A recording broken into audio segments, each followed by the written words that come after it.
Hello, hello, hello, and welcome back to another episode of Spooked Coast to Coast. How's everybody doing? Joy, Joey, Jenny, how you guys doing? Everything good? Everything's good. How are you guys? Good, good. We just completed Halloween month. How was you guys' Halloween? It's all right. Yeah, was, we don't really decorate like we used to. We're losing the spirit. Yeah, but still going to haunted places and haunting stuff. But as far as decorating, we're getting lazy. There was more kids this year. Yeah, surprisingly. Yeah. Oh, and you should have decorated. And then we didn't decorate. That sucks. Yeah, That's how it works. The one year they don't. Yeah, for everybody comes to your house. Like the one year, like nobody's gonna come to my house because nobody came last year, so you don't buy candy. Like people show up, and you're like, oh my gosh, turn off. Usually we have to chase the kids down, or he does. Well, for what? To give them to bring them down to our street. Yeah. Oh yeah, you know what?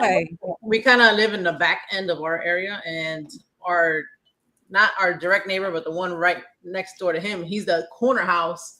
And what he did, because nobody ever goes to his house, so they'll stop like right at my house, and then they go that way instead of going this way. So he put a big projector screen outside and started playing movies. He was playing movies, and he had a table out, and I was like, cool. I like this. I was like, let's do this next year.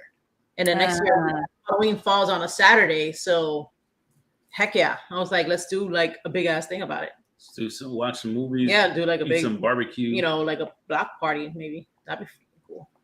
Be nice and cozy in our chilly 70-degree weather. Oh god, it was nice. It was nice. It wasn't that hot this year. Thank God. I have that shirt, Jenny. Hey, chat room. What's up? What's up, guys? Everybody? Arnie, what's up, Arnie? You gotta have a Michael rocket launcher trick or treater on. He's gonna bazooka those candies to those kids. Well, Ashley, what's up? Jen A, how's it going? Cindy, What's up, Yvette? We got Yvette here. Arnie, and I know I saw Stephen Mella also. Yeah, chimed in before. Yes. What's up, guys? What's up, Cheaty McGreedy? Cheaty McGreedy. Hey, what's up, Cindy? Thank you for joining us. Yeah. Well, let's get. Oh, let's a word guy on here. Kevin, what's up, my brother? How's it Kevin? going, man? Well, you know what? Chat room is lively today, so babe, let's get the show on the road. Yes. Yeah. November, second day of November, everybody. After eating on this candy, now you guys gonna have like eating all this good food probably for the rest of the month and the rest of the year because it's holiday parties and all this type of good stuff. So I'm eating candy right now. You see what I'm saying? Once it gets to October, the rest of the year is like that. Oh my God. I am not trying to gain no damn weight. I'm trying to lose the shit. Anyways, so today we welcome special guest Rob Gutro, a best-selling award-winning author, paranormal investigator, and pet medium, which I'm super excited about. Awesome. Rob used to be a meteorologist, but not how you guys think, because we just found this out now in the backstage. Now retired, his former career could help explain how energy is the baseline for how spirits use this medium to communicate from the beyond. So let's welcome, which is super awesome, Rob. Welcome to the show. Thank you for coming. Hi everybody, thanks for having me tonight. Good to be here. Absolutely. Awesome. Let's start how everybody basically starts in your in your bio. It's interesting. I mean, why not? I always yeah. You mentioned in the bio that I wrote in the description for the YouTube. So you have all the links to reach Rob is in the description box thingy below. Yes. Mm-hmm. In there, you mentioned you were a teen. What happened when we lost Joy? Joy, come back here, girl. She's coming. That's what's the best about you guys. We have these little kerfuffles, and you guys get to see it and laugh along. Sorry. No, it's all good. It's all good. So you were receiving messages as a teen. How did that happen? Or what was it that made you realize that you were even getting spirit messages? Mm-hmm. It was one big, scary, startling thing. When I was home alone, when I was about 13 years old, with the family dog, everybody else was out. My grandfather, who died 7 months before, showed up, appeared in full color, about 2 rooms away from me, and scared the daylights out of me. And I didn't sit there more than 2 seconds because I grabbed the dog and I ran out of the house. So I learned that when my parents came home, my mother said that we have to talk, and she said she had the ability. She was afraid to use it. Her father, the one that appeared to me, had the ability, which is probably why he appeared to me.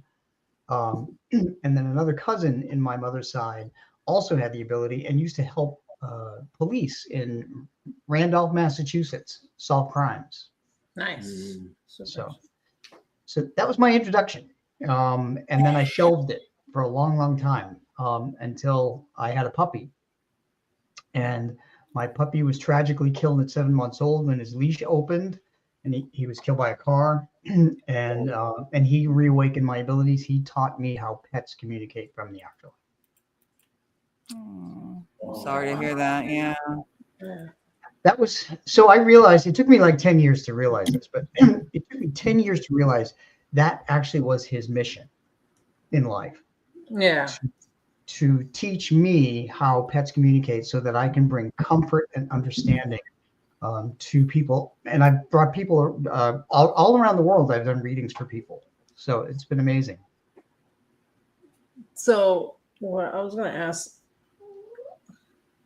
Oh, so if you hear something, it's not any of our stomachs. It's not coming from the rear end. Yeah, Rob has his pet dog is right next to him sleeping. Yeah. So he's dreaming of bones. He's so cute. I love it. Do you think prior to seeing him, maybe looking back, like in hindsight, would you have thought maybe you have other signs of spirit trying to communicate with you, but you didn't really like think about it? Before he reawakened my abilities, you mean?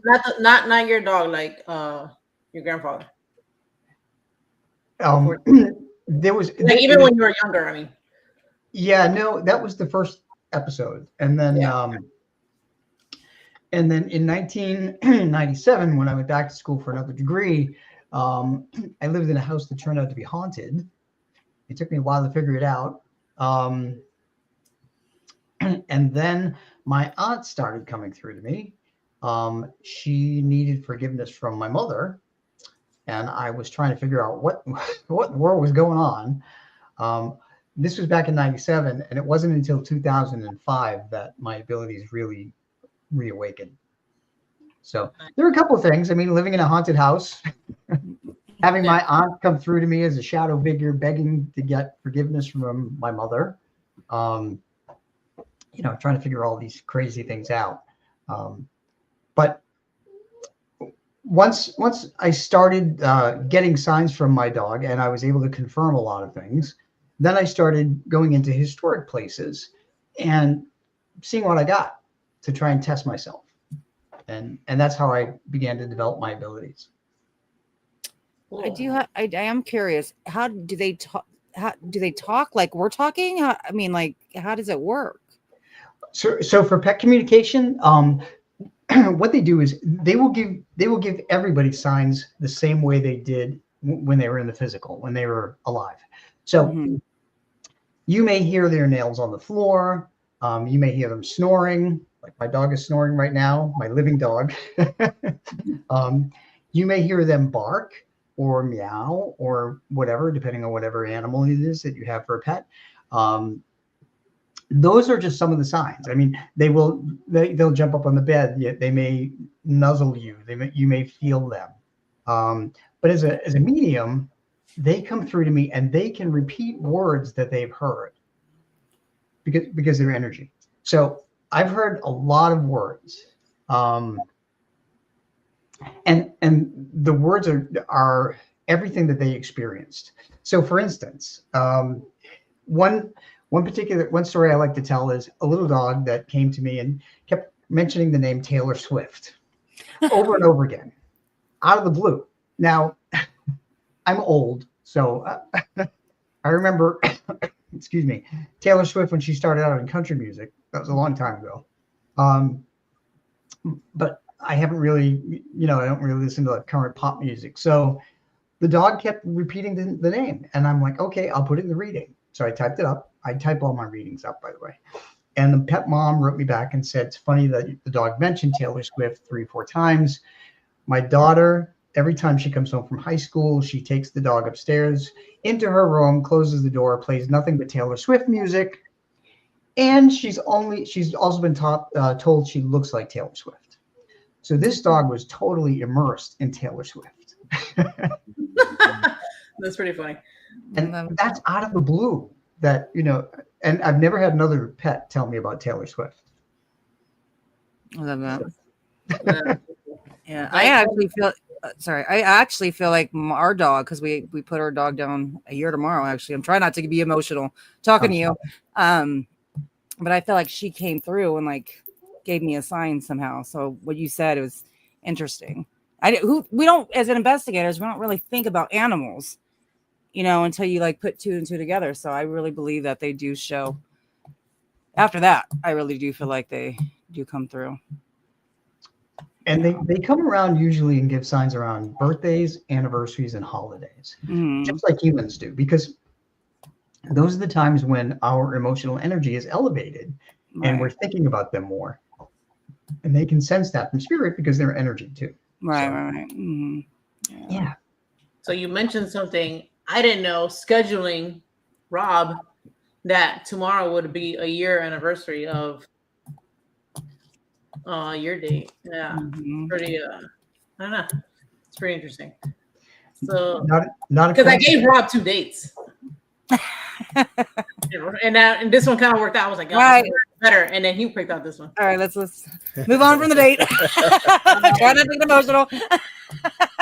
I'm just kidding. Joey, picture or something. Totally fine.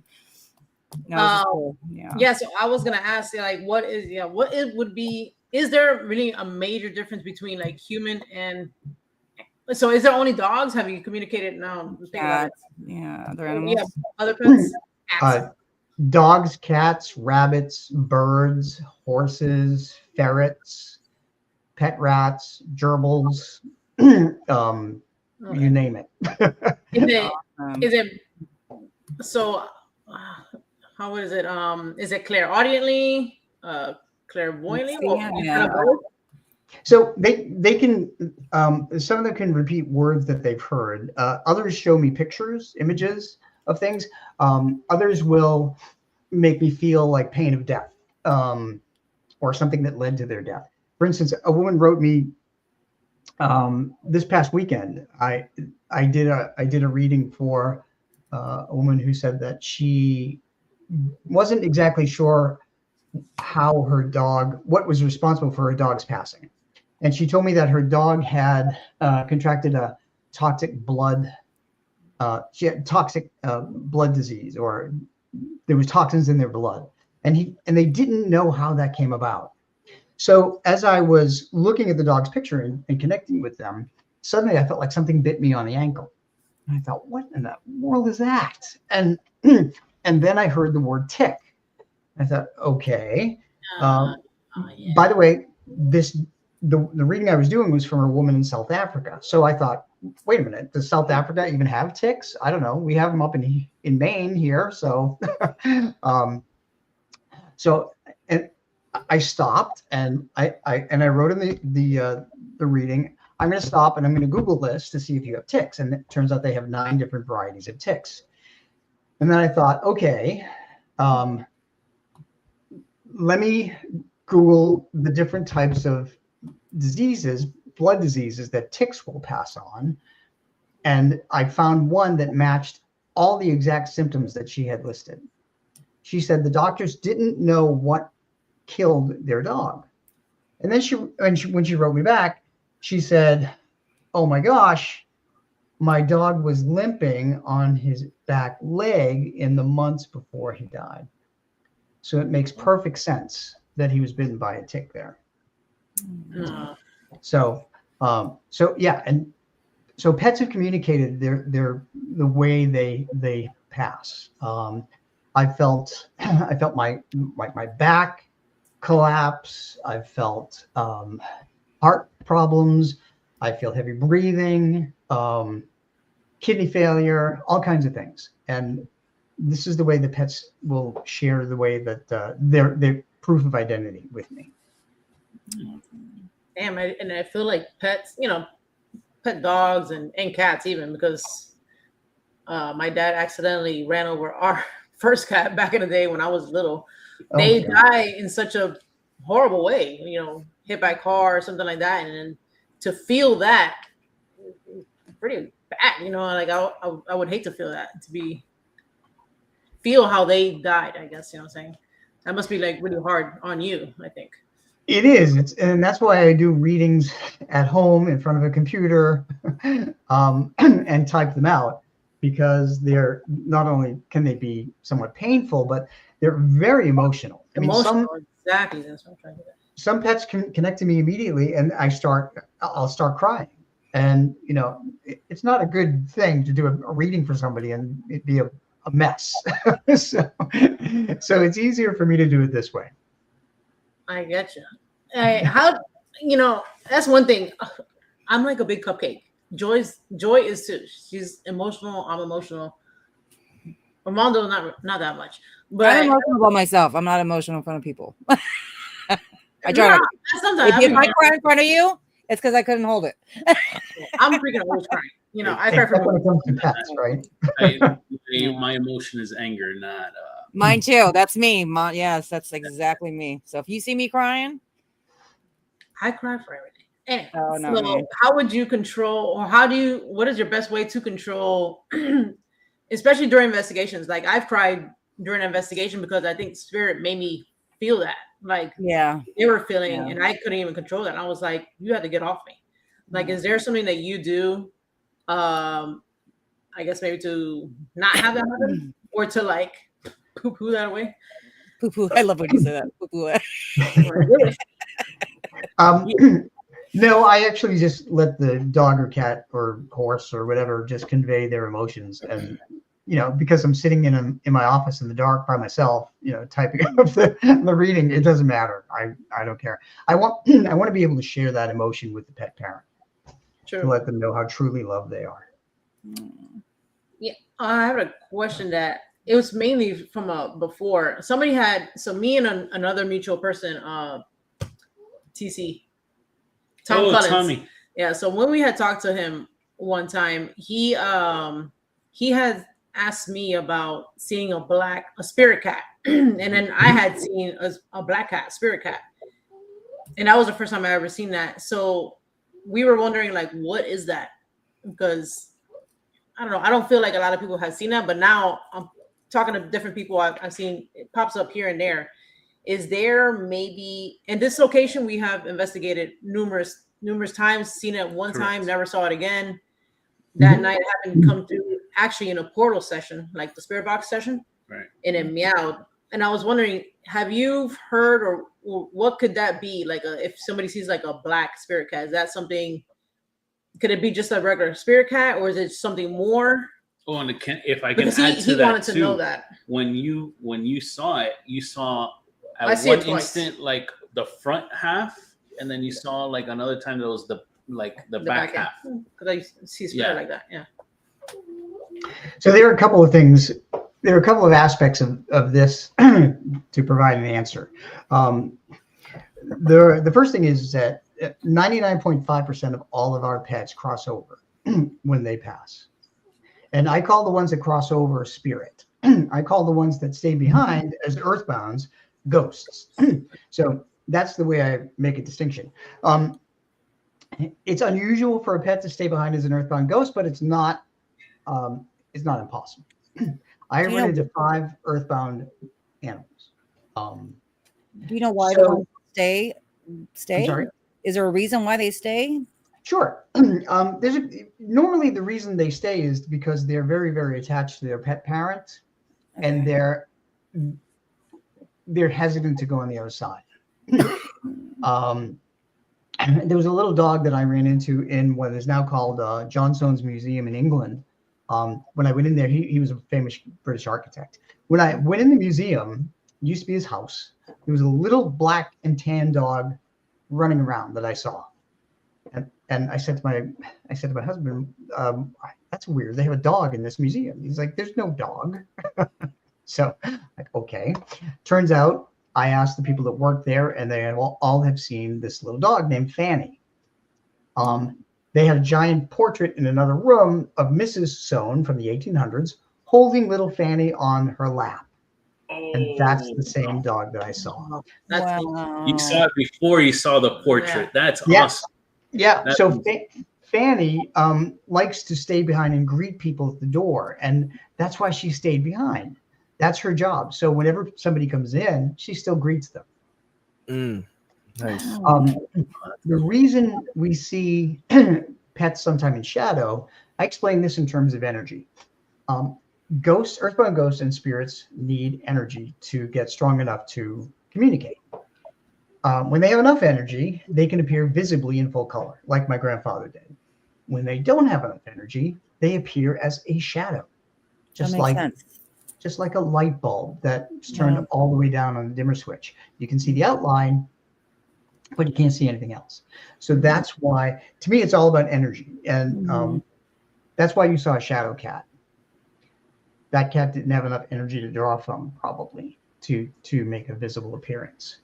For me, when I saw it, I didn't see it as a shadow. I saw it like a cat. I thought it was a cat in the room. Oh, you did? Okay. But the thing is, you know how sometimes when you see spirit, maybe you don't see like the full body, maybe the waist up or like down. So that's how it came. Like the back end was wrapping, like doing like this to one of our friend's legs. Yeah. And then the second time I saw it, it did that, but the other end, like in the side of the bathroom, and I was like, but then I noticed I was like, it was only half, and I was like, you know, obviously there's no cat there. I even asked the museum lady, and she was like, no, I have no idea. And I was like, when we had asked during the portal session, I saw, you know, we didn't notice until after it was meowing during the session. And I said, what are you? And it said angel. And I was like, oh, that's interesting. But I was just wondering, I was like, maybe you have seen, other people have seen black cats specifically. Like, what are they? Are they good or tricksters or, I don't know. Nope. They're just cats. They're just cats. And they're not evil. They're not anything weird. They're just cats that got either left behind or cats that are visiting for some reason. I did see my dog Buzz after he passed. I saw him probably 3 months after he passed. I had adopted another Weimaraner. And it was at night. It was like 9:30. I was making lunch for the next day. And I saw the butt end of a Weimaraner walking away from me. And I thought it was my new dog, Dolly. So I called to her and she didn't answer and she didn't stop. So I dropped what I was doing and I followed her into a room that had no exit, and there was nobody there. It was Buzz. I followed Buzz. Wow. So, by the way, in my 4 Pets in the Afterlife books, I want to just mention that all please. my dogs are on the cover. So this is Buzz. Oh, Buzz is Weimaraner. That was Buzz. What's that? That one was Buzz? This is Buzz, yeah. Ah, okay. That's this is Dolly and Franklin, and they both passed in 2020, 5 months apart from each other. Ugh. And over here is Sprite. He's another one. And they all have a chapter in each book because they've all sent amazing signs to me. So, is that a German Shepherd behind you? There's a German Shepherd. Yep. Yeah. Where is he? He's over there. That was not my dog. But and then there's another book, Pets in the Afterlife 4, that I wrote for all the cat parents. This is specifically about cats. Pets in the Afterlife. Very cool. Yeah. There's a lot of cat people. Actually, I wonder, in the chat, can you tell me if you have pets, are you a cat person or a dog person? Actually, I would like a poll. I'm interested in that. Full time, guys. Just right here, dog person or cat person, or both. Put the emoji. And so during an investigation, have you ever encountered an animal spirit maybe using a spirit box, like I had mentioned, or like trying to use a piece of equipment by any chance? That's a good question. Yes. Yeah, that's a good question. And the answer is no. I have not. So I just really use my head, and I let other people handle the technology. So, but I have encountered a couple of ghost animals. There was a ghost cat that brushed by me when we were trying to take care of another paranormal issue. A man that was haunting a place. And when I told the homeowner, she said, "Oh yeah, we've known about this ghost cat. We don't know who he belongs to, but been here since we moved in." So there was a dog that decided to stay earthbound in one particular investigation, and I helped cross them over by helping open a portal of light and taking an actual begging strip and throwing it into the portal of light, and the dog went in after the treat. Oh my God. Nice. That's pretty interesting. Yeah. Of course, the treat fell to the ground physically, but the dog went after the treat. Yeah. So I'm safe to say you carry them during your investigations, baby. Well, I always have poop bags. I'll tell you that. The dog bag. Yeah. So do you think they can? Are they able to manipulate devices like that, in your opinion? Yeah, they can. And they usually get help from a human Gotcha. to do that. Yeah. We have from our good friend Stephen and Mela from Black Smoke Paranormal. So Stephen asked, have you ever tapped into anything human on a pet session? Oh, all the time. All the time people come through that are waiting for the pet in spirit.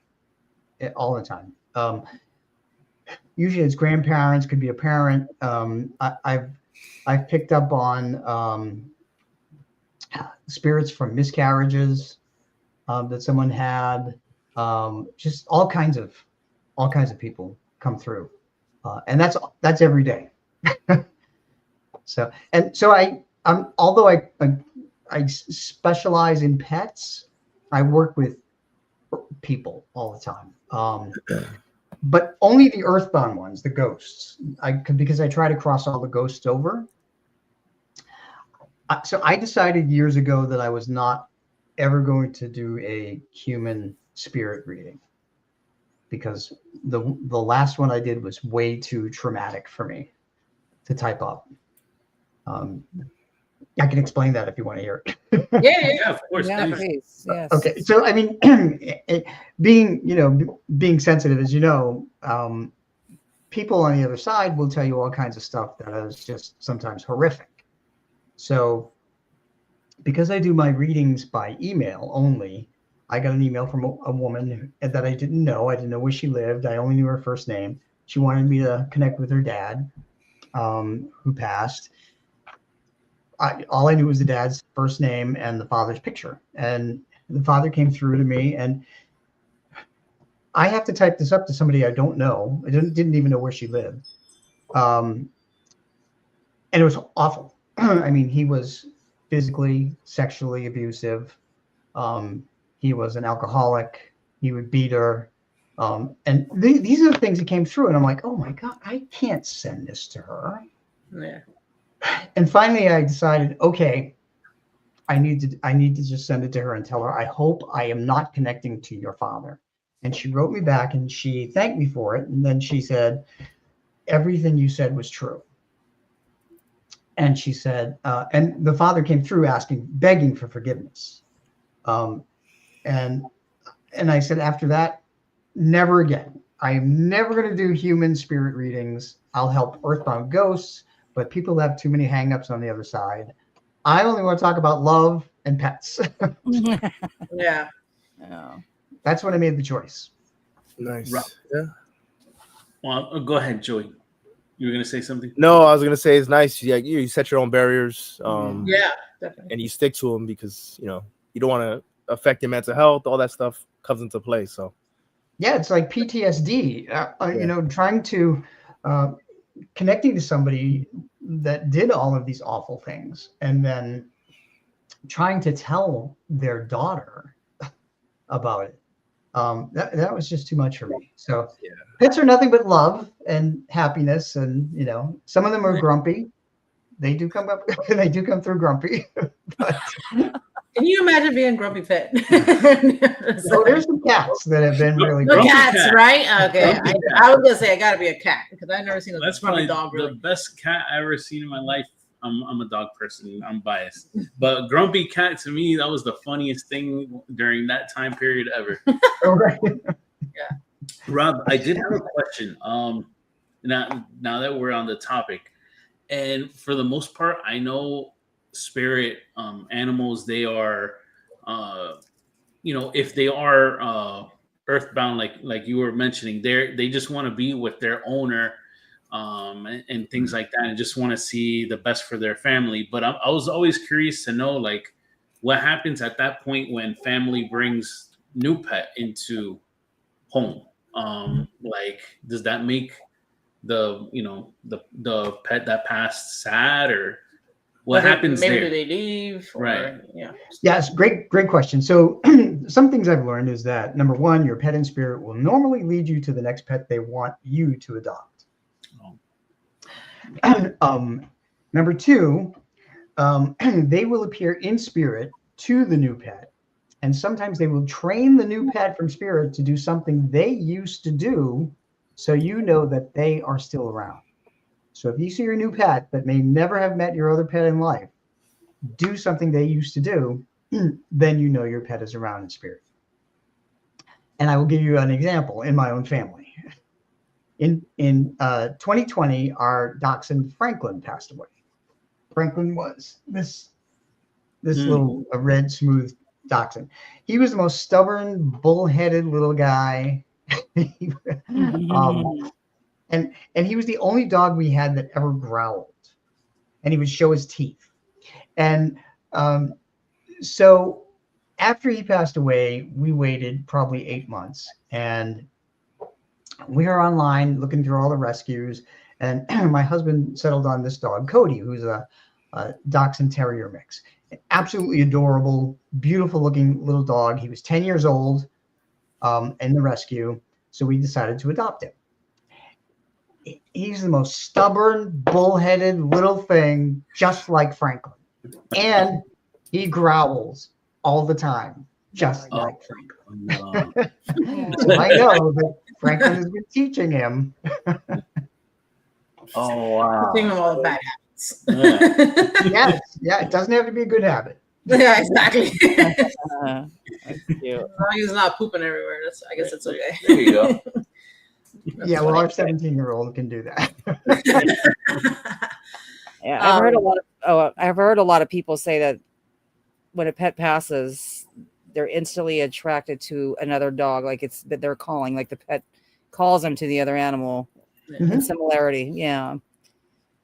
Yeah, they will do. And sometimes they will lead you to another dog that is different from them, or a cat or whatever. There was a woman that had written me after I did a reading for her, and she said that she had a black and white dog, and she said that she decided that the next dog they adopt was not going to be black and white because she only wanted her girl to be special, the one in spirit. Went to a shelter. They found a dog who was light brown and fell in love with the dog. And they put a deposit on the dog so they would come back the next day, pick it up. When they came back, that dog had been adopted by somebody else in error. So she said, okay, well, we still want another dog. They said, we have the perfect dog for you. They brought out a black and white dog. And she said to me, I specifically did not want to adopt a black and white dog, but I fell in love with this dog when I saw them. Why did that happen? And I said, because your dog in spirit wants you to have that dog, so you will also know that your dog in spirit is also around you. Yeah. Oh, that's so sweet. Yeah. I know for sure. I'm done. I don't want no more dogs. Yeah. You know, when you're done, you're done. I'm Like, done. Yeah. And I don't even want to fish. Okay. I want nothing. That's You beautiful. can get a stuffed animal.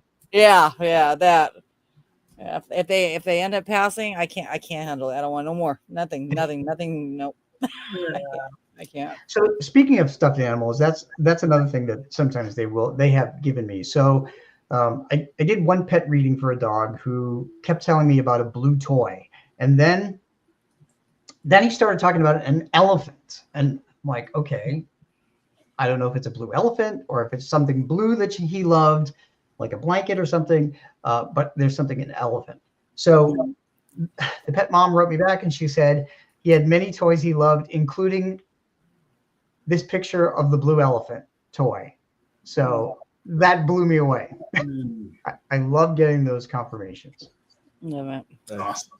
No matter how strange the message is, you got to say it because you never know why it means something. Know if it means something. Yeah.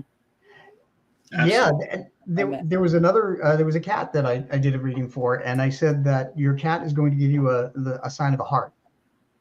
And the mom wrote me back and she said, I don't know anything about a heart.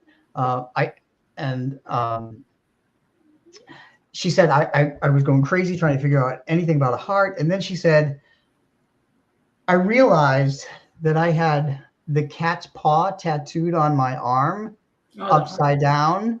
And when I looked at it in the mirror, the main pad was in a heart shape.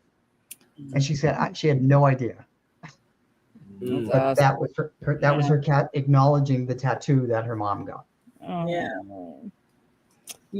I was gonna ask you actually something just came into my mind. Have you ever? I've heard one person, a medium, actually do this, but it was. Have you ever found or helped find somebody lost pet? Can you? Oh yeah. And that it's not that they've not died. So it's harder for me to connect with living pet energy than it is with pets who passed, because I need a picture of the pet and then I try. But I did in one case. I'm usually able to direct people to go to a certain area. I need a map of where they live, like just a regular map, and where the cat was last seen. And then I can pinpoint what direction they might have gone based on my work as in animal rescue for the last 20 years. I know that they always go toward water sources. I know that they always go toward the sun. Usually they go south for the most part. They also go toward food sources. So water, food sources, and south. In one case, I actually did connect with the dog, and I said, your dog has gone this direction, and the dog is in a field and can't get up. Something about the dog not being able to get up, because I connected to a dog in spirit who told me this. And they went out into this field, and sure enough, the dog had broken its leg in a field and couldn't get up. And they found the dog. I was astounded because I don't do that, but I got help that time. That's awesome. Yeah, that's cool. That's awesome. I wish I could find lost pets. Yeah, but you would know, like you would pick up if they passed while they were lost during their. Yeah. I've done that. Yeah. Yeah. Yeah. That's really hard. Yeah. That's really hard. So being a former meteorologist, what has been your experience where you can explain that kind of career intertwines with being a paranormal investigator and how it's helped explain, how spirit use energy and manifest themselves and stuff? Yes. So energy is the foundation of the paranormal, in my opinion, as a scientist. And I think that over time, we are going to use the science of energy to explain the paranormal, so it will just be normal. Mm-hmm. What I've learned from talking to people and pets in spirit is that when we die, when our physical shell dies, the energy within us, if you think of cell splitting, if you think of our thoughts as little electrical impulses, those energies couple with our memories and our personality. And then we make the choice. We choose either to cross over and become a spirit, is what I say, or stay earthbound in a fixed location that either we're familiar with or where we passed away, and that's an earthbound ghost. But these two entities both use two different types of energy. So they both use the same physical energies of heat, light, water, and electricity to get strong enough to communicate. And they can manipulate. The difference is that spirits of our loved ones use love, faith, and hope as positive emotional energy. Ghosts, earthbound, use negative emotional energy of fear, anxiety, depression, and anger. Those things fuel a ghost. And I always tell people that if you have a ghost in your home, they're not only feeding off of that, but they're emitting it. So the living people also feel fear, anxiety, short-temperedness with their partner, and so forth. So it's all about energy to me. I know it's kind of long-winded. Sorry. No. Because we feel like when it rains or that type of thunder and storm energy right before an investigation, it amps up the energy. Or even when a train passes by a location, that type of energy going through there, that like kinetic energy also like shoots out some type of something that they can use, like you will get a burst of activity or something, Yeah. So for instance, somebody just asked me this last week that a hurricane releases a lot of kinetic energy, and it's like every 20 minutes, the energy of 10,000 nuclear bombs over the storm's life cycle. And that, the energy within a hurricane, if we could harness that, we could power the entire U.S. for like 10 years out of one hurricane or something. That'd be great. Yeah. Yeah. And because you live in Miami, right? There's a lot of thunderstorms. Mm-hmm. So 1 bolt of lightning is hotter than the surface of the sun. It's 10,000 degrees Fahrenheit. Wow. Think of how much energy is in 1 bolt of lightning, and that will enable earthbound ghosts to communicate more. So. Yeah. So you saying that, I don't know if anybody on here, I know somebody who's been struck by lightning and survived, which to me, I talk about him all the time. How the hell, you know what I'm saying? Because, and then I imagine like, what has that done to his body or his brain, or even like spiritually after the fact? Because this is when I was in high school. So my friend's brother, he got struck by lightning in a field walking towards McDonald's, actually. But think about that, like how all that bolt of energy went through him and then survived that. Like, that's crazy. Did he have a heart attack or lose any toes or fingers? Or no, he didn't actually. Is you talk to him? Like, is he like normal? No, I don't talk to him now. I haven't. He's alive. He's alive. He didn't lose any limbs. He was knocked out for a while. They found him on the field. They didn't even know, he was just walking by himself. So they saw him on the side of the road, and that's what happened. He was kind of like, I think some of his clothes were like black. Yeah, of course. But, to me, it's just crazy, like that he even survived that. The lightning bolt got him. Mm-hmm. Wow. I'm terrified of lightning. Me too. Yeah, me too. And we all should be. Really, and water conducts electricity, so that's why they tell you to get out of the water, because if the pond or pool or whatever gets hit by lightning, you're going to get fried, pretty much. You're going to get electrocuted. What is that? Suzuki? What do they call it? Stupid. I don't know. Who? Where you cook meat in water, you boil it. Sous vide. I call it Sudoku because I can't remember what it's called. I have one of those. Never use it. My neighbor, he gets so mad at me. He's like, "It's not Sudoku." I'm like, "Well, that's what they call it. It's not Sudoku." Anyway, she's playing Sudoku. It's not Sudoku. You become a Sudoku in the water if you're in water with electricity. I think that's amazing. People who get struck by lightning and survive, like, you know, That's very rare, right? Is that very rare? It is rare. Yeah. There's actually organizations throughout the United States about lightning strike survivors, but people have lost limbs. People have developed seizures that they have. They've had heart attacks. They've had brain issues. There's all kinds of repercussions that they've suffered. People have had their toes blown off, for instance. Oh my gosh. And there's I know there is actually there is one park ranger in Maine that was actually struck 31 times. And somebody's watching over this dude because he's still alive. They probably like, get the hell up out of here. I can't do this anymore. 31 times, different times, or like, yeah, because he's a park ranger, and you know, he's always out. He's always trying to save people. So I read that about 10 years ago. I was astounded by it.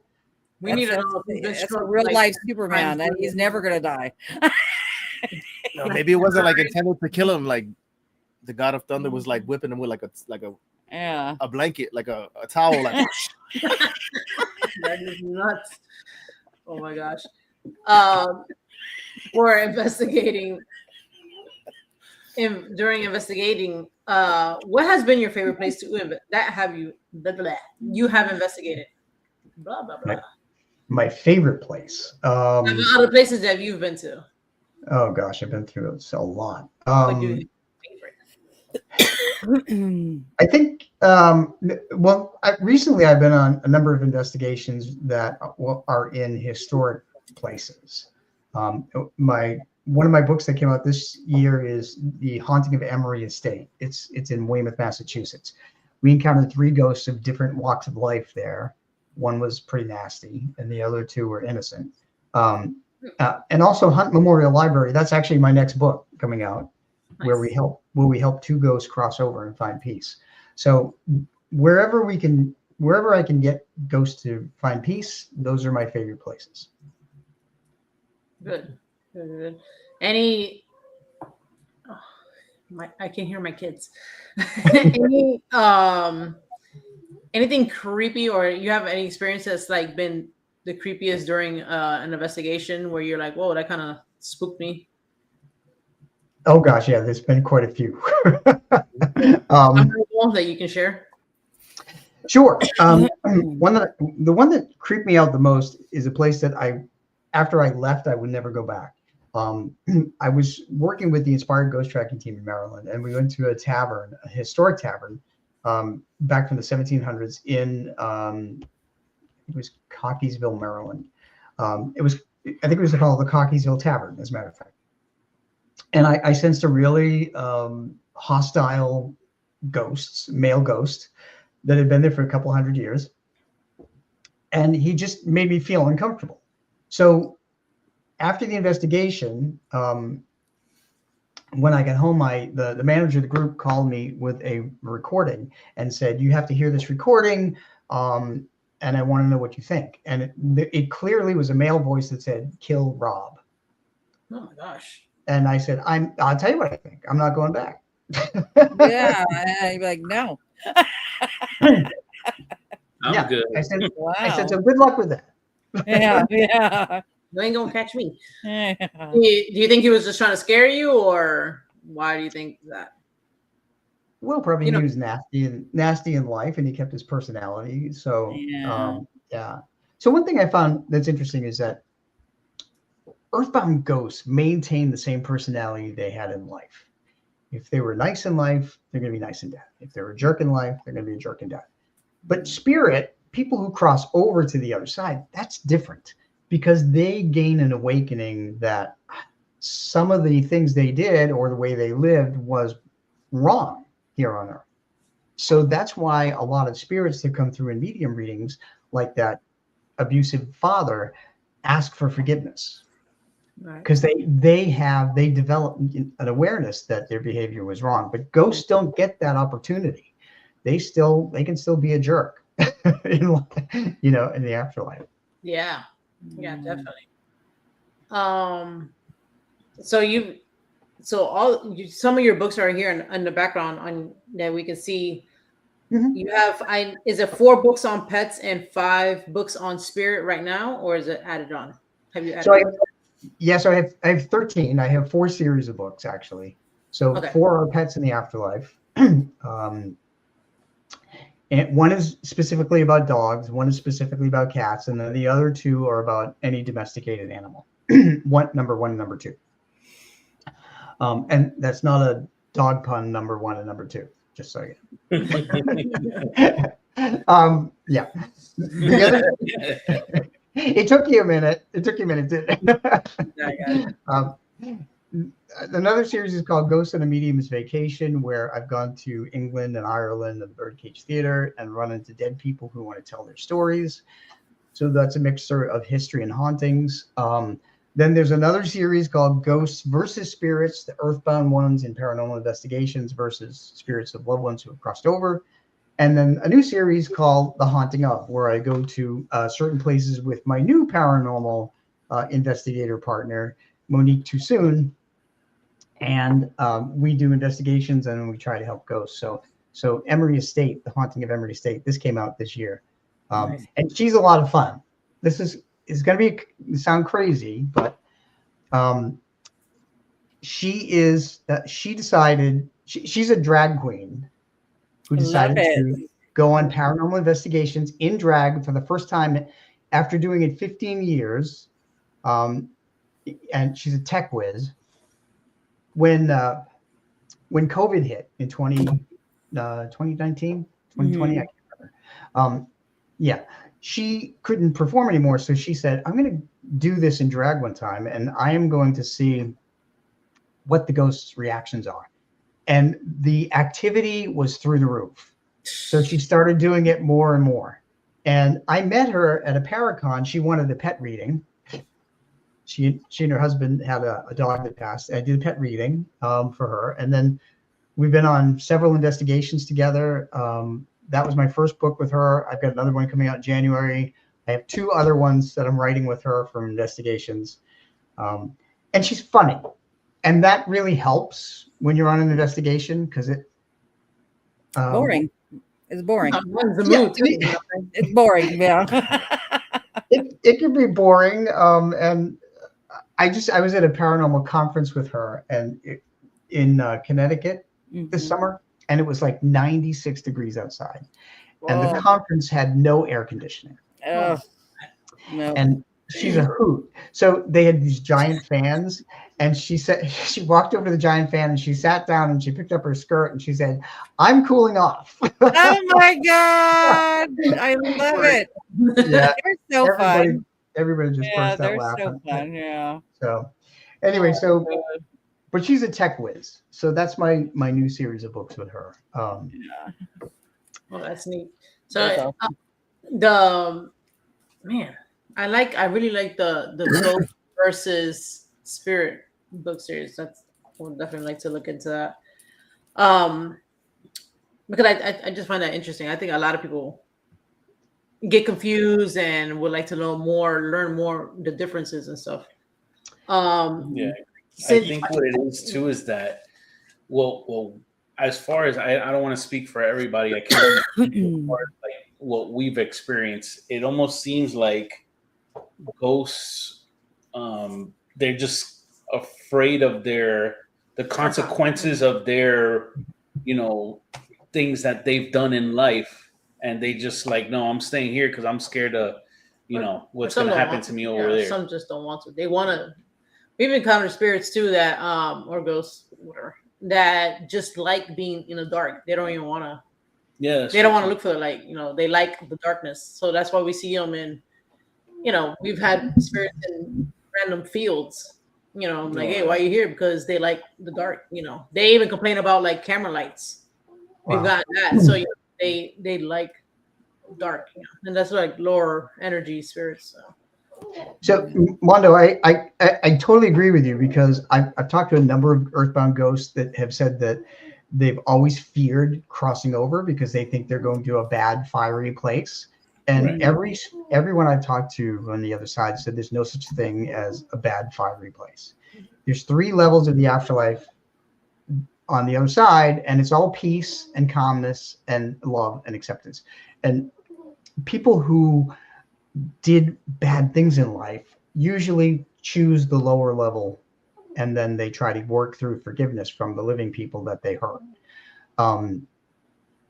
So that's a lot of the reasons why people stay behind. They totally fear it, going across the other side. And I find that most people who are very conservative in their, devout in their religions, whatever religion it is, tend to be the ones that stay behind. I was just gonna say that. I was just gonna say totally opposite of what I would think.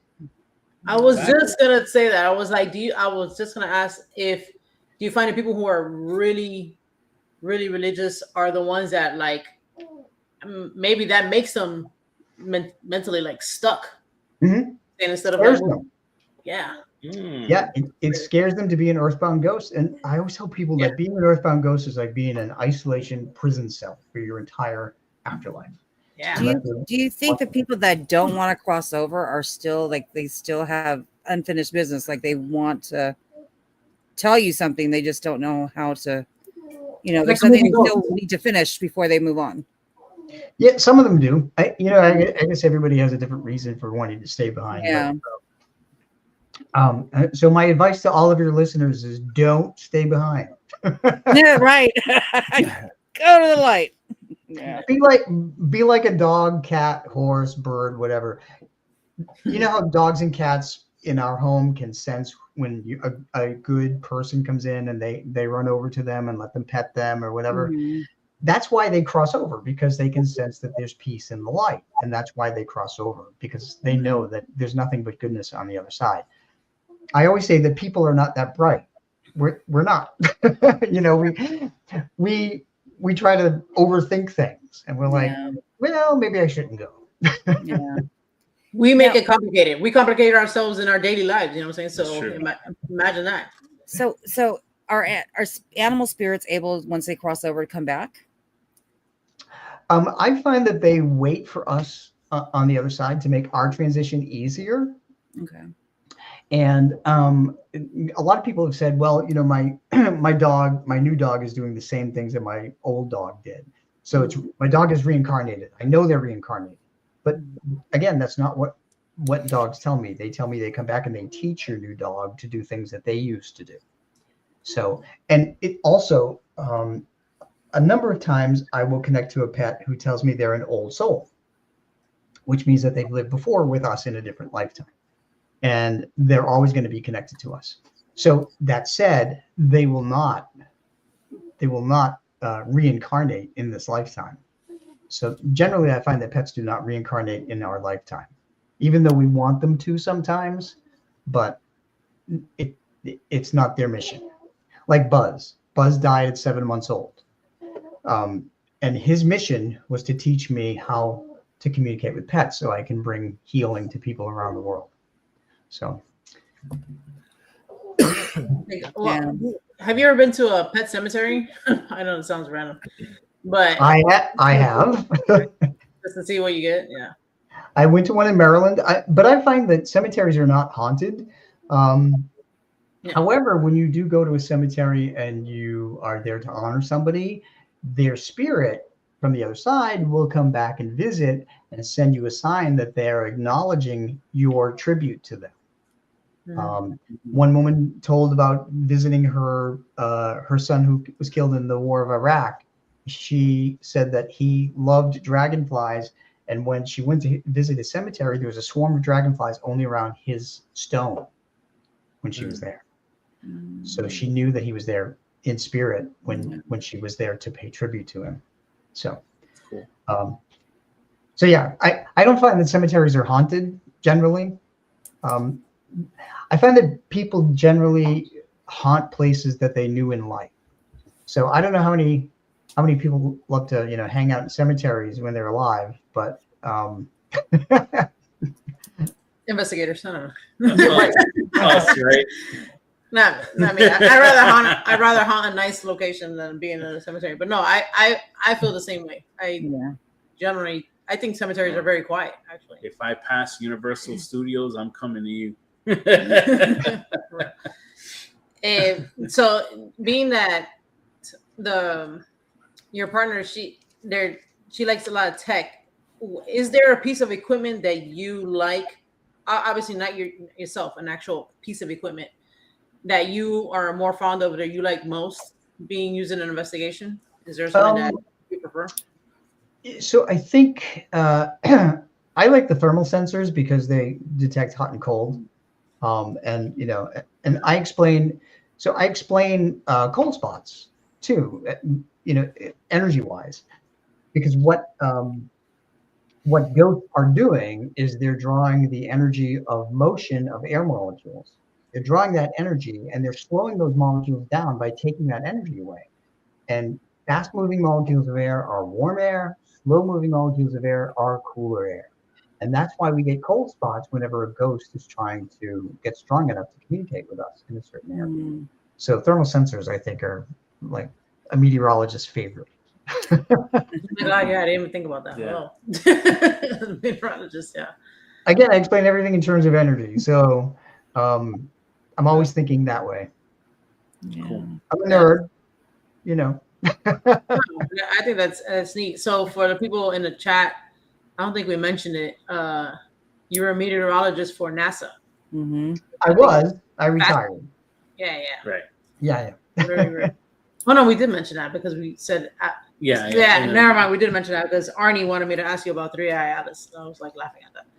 Yeah. So actually, I understand that when we're around the other side of the sun, it showed more of comet behavior by showing a streaking tail. So that's all I know about that. I'm not in the know. And as a meteorologist, I talk about weather, not comets or asteroids yeah, exactly. I was thinking the same thing. Yeah. For crossover spirits. No, go ahead. I'm sorry.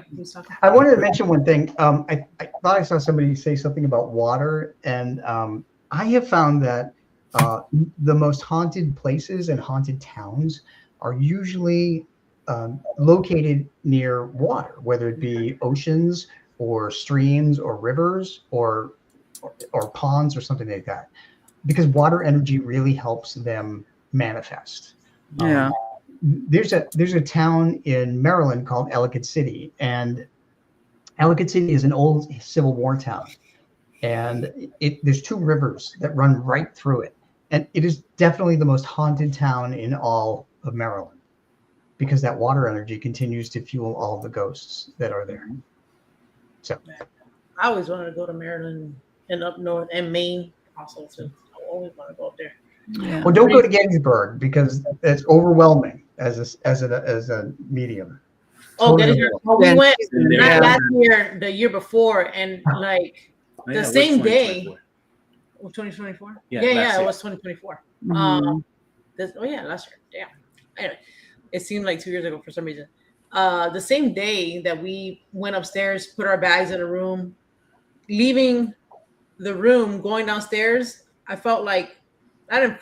saw something, a guy just like at the foot of the stairs, like behind him, and I was like, I did a double take, and then like nobody. I was like, well, that was fast because I mean, normally it takes a while to like something to start appearing, but no, like that place is just freaking haunted. Yeah, we even that night going back to our room, we heard like something following us up the stairs, but there was nobody with us. Yeah, and it's a giant space. It's very wide. Yeah, I'm like, this is cool. It's one of the old hotels there, the Eisenhower. Yeah, Eisenhower Hotel. Yeah, and I want to go there and spend more time because it's so much to see there. You cannot see it in 2 days at all. Like, you know. Yeah. Mm-hmm. What's your favorite place there? My favorite place is not to be there because it's too overwhelming.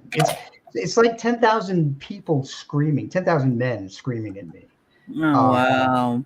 And and it gives you an instant headache. It's the energy is oppressive and heavy and dark. I've been there twice. briefly, and I can't go back.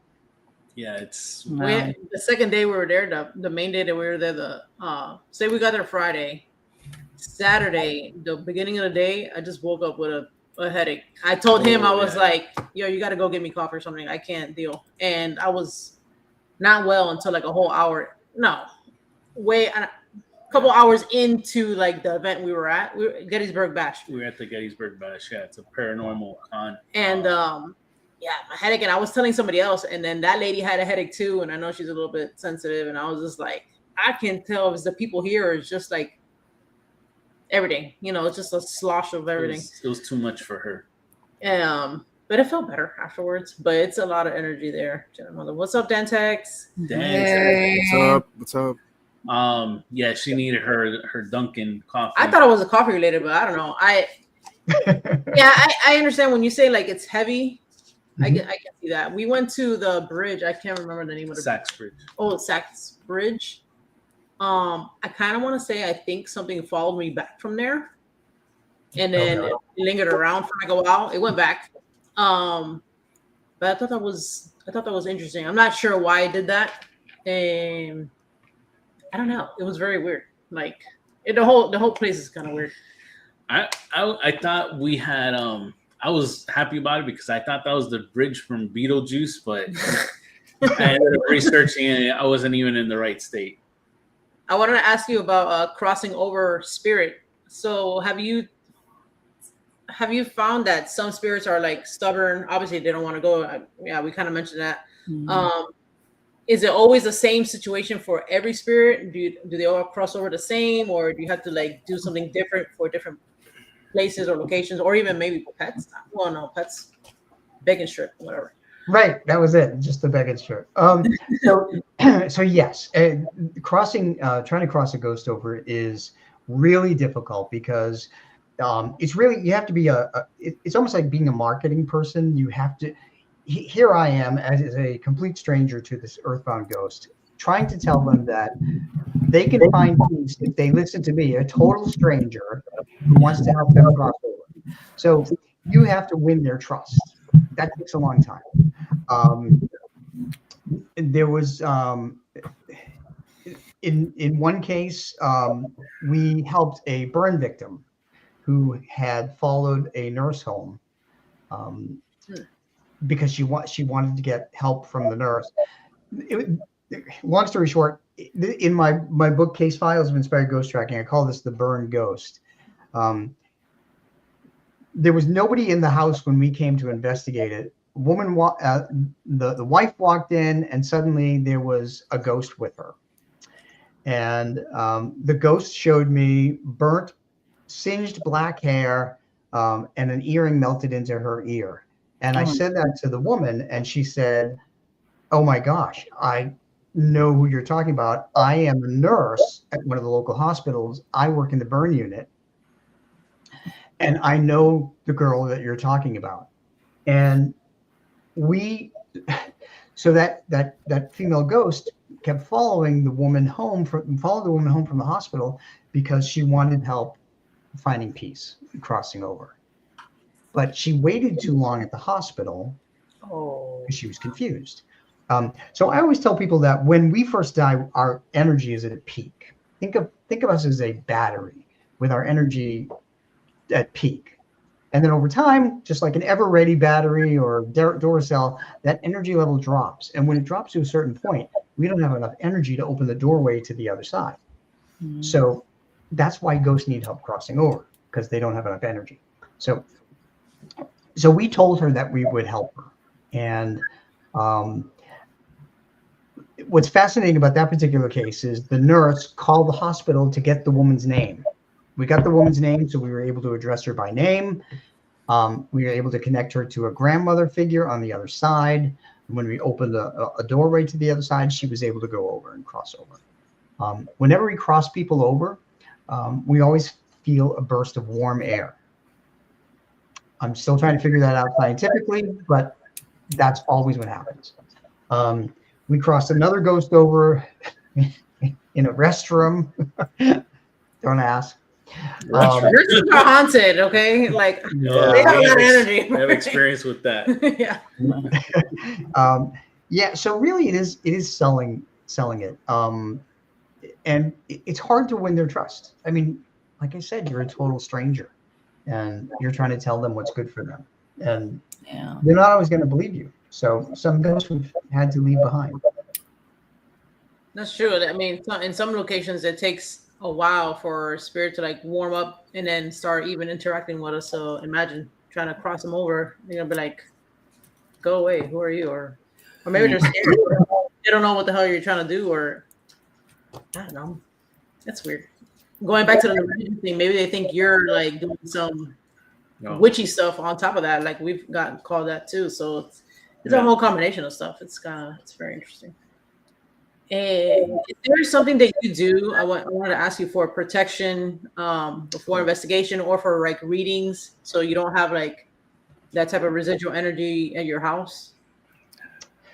So when it comes to doing readings, because I connect to spirit, it's all positive energy, it's all love, and that can linger as long as they want.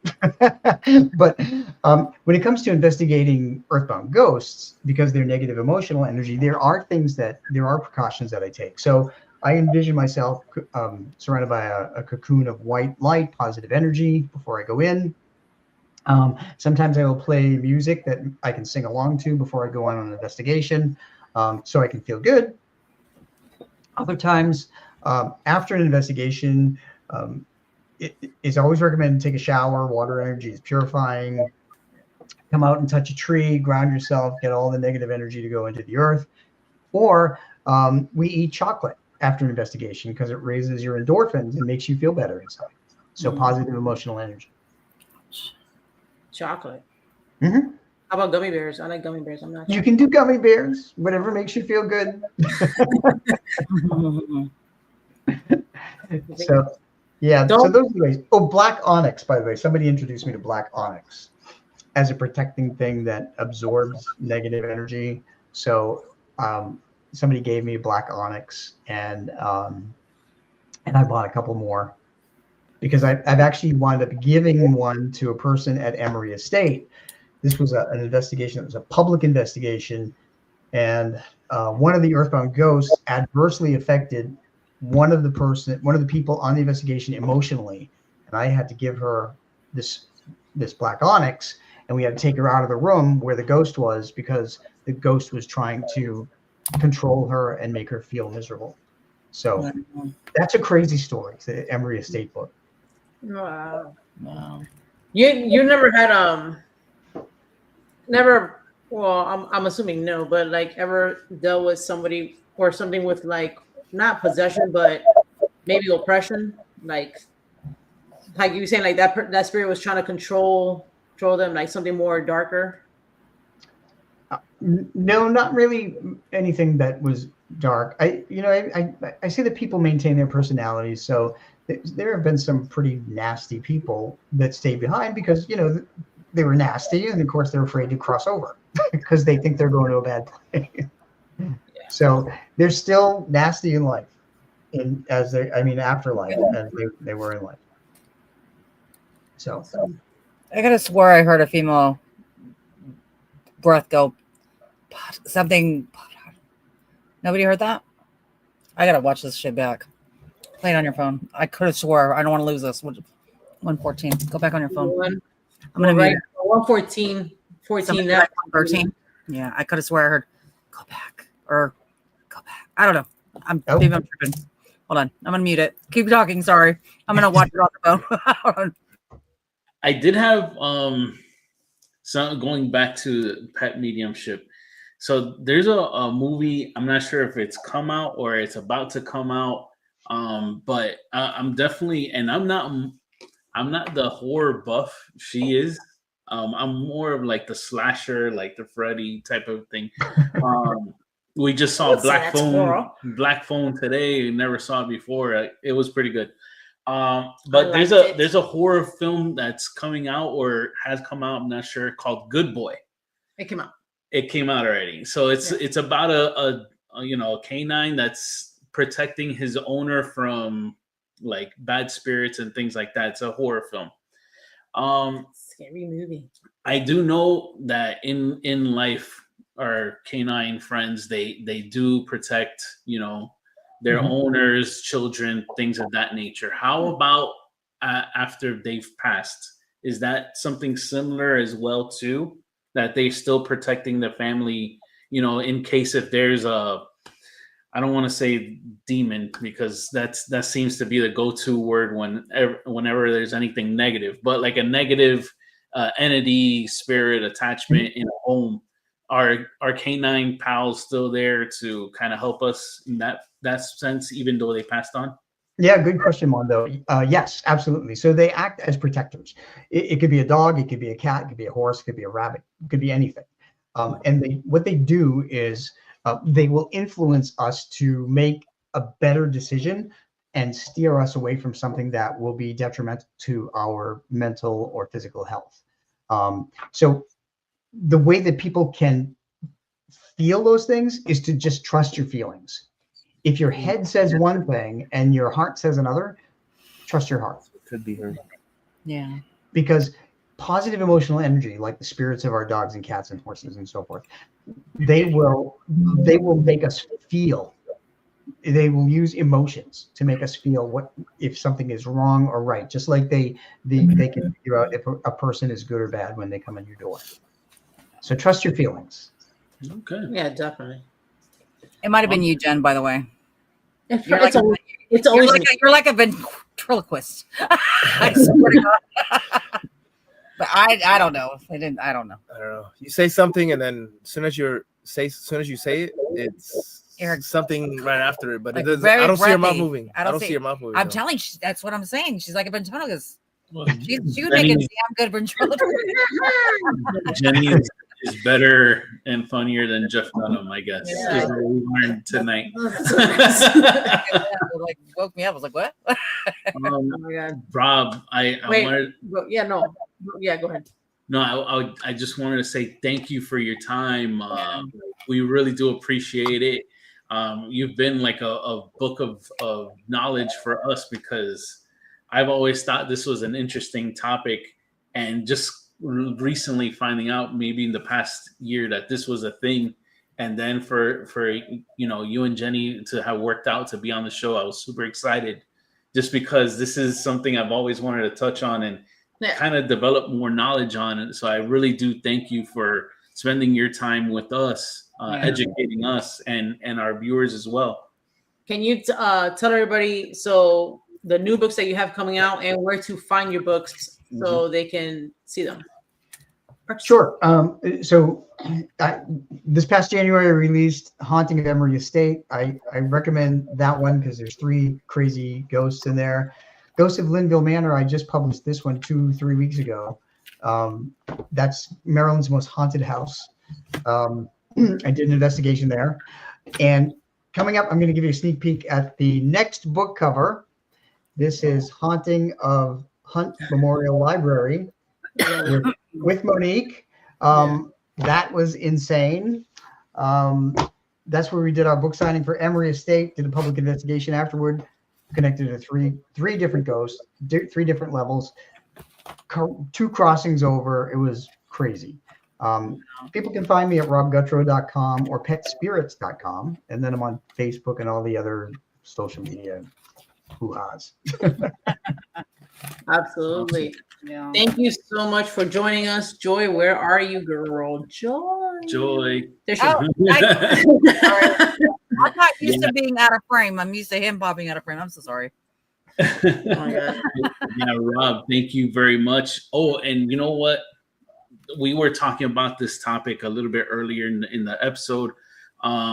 You know, to anybody that watches the show that has relatives or anything like that were affected by Hurricane Melissa, everybody on the screen, you know, we send our best regards to you and your loved ones.